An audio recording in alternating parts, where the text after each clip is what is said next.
होलिया में फसल है जीजावे से ना तब भाई मारे फगुआ में पता चलल हमरा वही जावे से तब होलिया में फसल है जीजावे से ना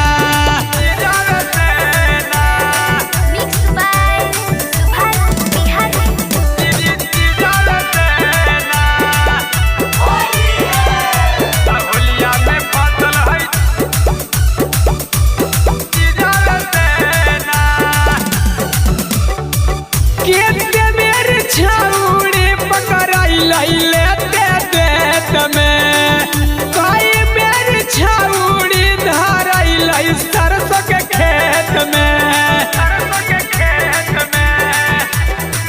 केते बेरी छौड़ी पका अरे लेते देत में कोई बेरी छौड़ी धरैलै सरसों के खेत में त छौड़ी जाई के दीदिया के घर किया देलकै पुआ अपन सब छौड़ी जाई के दीदिया के घर किया देलकै पुआ अपन सब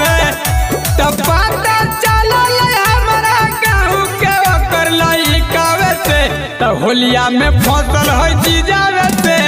ना तब भाई मारे फगुआ में पता चलल हमरा वही जावे से त होलिया में फसल है जीजावे से ना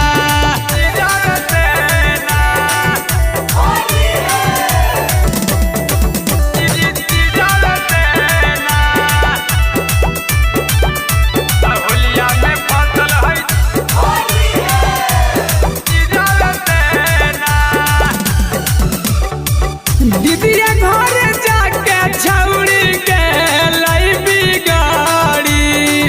मजा मर के छोड़ देलकै पिंटू लाल बिहारी दीदिया घर जाके छौड़ी गेलै बिगाड़ी मजा मर के छोड़ देलकै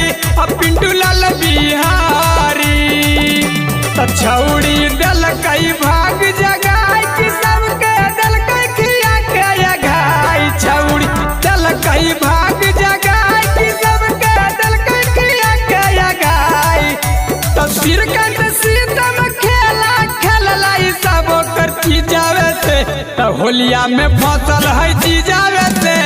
ना तब भाई मारे फगुआ में पता चलल हमरा वही जावे से होलिया में फसल है जीजावे